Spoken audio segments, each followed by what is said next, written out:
It's going on 8 years now since I returned natural, and most of what you all see now is years of resolved frustration of not knowing what to do with my hair, and the result of me overcoming discouragement and several setbacks. Now, before I go over how I grew my hair long in a very lazy way, I must start with what was the hardest part of my journey. Since the beginning of time, I've always suffered from a dry, itchy, and tender scalp. And back then, I only washed my hair when it was time for me to get a touch-up or before I was about to flat iron my hair. When I realized how sensitive my skin was to dirt, I started shampooing weekly, and I became really cautious of what I put on my scalp. Initially, I only applied apple cider vinegar and jojoba oil, but eventually transitioned to keeping my scalp clean and clear of all products, and I only allowed my own sebum to work its magic. My crown is really sensitive to like dirt, debris, dust, and everything, so it gets really irritated like really fast. So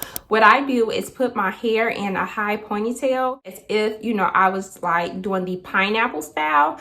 I guess that's how I can say it, but I do that to protect my crown. Even when I'm wearing my hair loose, like I always protect that crown up there. It's either that, the pineapple style, or it is a hat, a satin line hat. And there's no other options for me. Now, don't get me wrong, there are times when I truly have to push my wash days because life just gets busy, right? Yet developing that habit of protecting my scalp, creating a routine to keep it clean, and of course training myself to drink the right amount of water. I love water! Completely cleared up my irritation and my inflammation. Also, in the beginning, I definitely struggled with developing a wash day routine and sticking to it. I would never forget how relieved I felt when I found other women with similar hair like mine here on YouTube, then how overwhelmed I felt when viewing the natural hair community as a whole.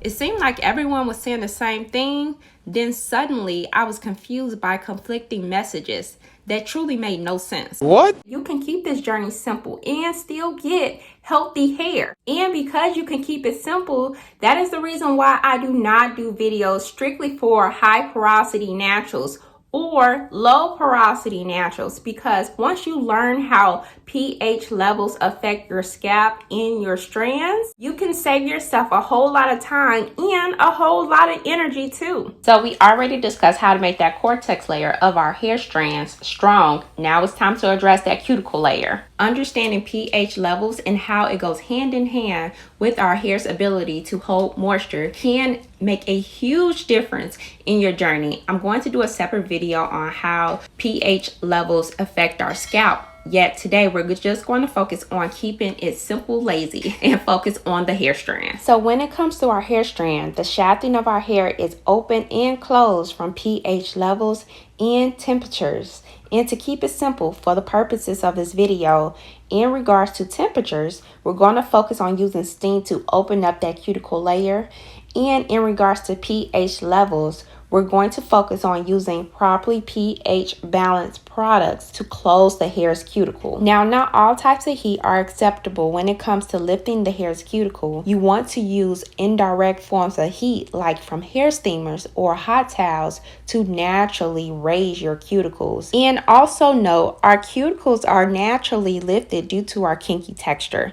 Even if you consider yourself a low porosity natural, the reason why your hair looks frizzy at times and tangles easily is because of raised cuticles. So please stop thinking something is wrong with your hair because your hair tangles easily. Yet regardless of your porosity, please understand when your cuticle layer is closed or properly sealed, it keeps moisture in your hair shaft for a longer period of time, resulting in softness, manageability, and less breakage. This is hot. Like this real hot, real hot. A happy pH range is between 4 to 5.5, and it's within that happy pH range that the cuticle layer is able to remain closed. Also understand that every substance you put on your hair has a pH level, and your hair will react to that pH level by lifting or closing the cuticle layer. Now, most brands don't have the pH level printed on their labels. However, there is the option to test pH levels through pH testing strips, where you can find them like on Amazon, or buy at your local health store. Or if you're lazy like me, right, you could just simply buy the products that already have the pH level on the label or on their website. So if you're overthinking like your natural hair journey, this channel is definitely for you. I personally created this channel because in the beginning, I was an overthinker myself, and I just thought that this natural hair journey just had to be complicated in order for it to work. And I'm here to tell you that it doesn't. But I have to warn you, there is one thing that you do not want to do when it comes to closing your cuticles, and that is you don't want to seal in dryness. So I highly encourage you to watch this next video right here, because you need to hydrate your strands first. And if you don't understand this, you're going to continue to experience breakage.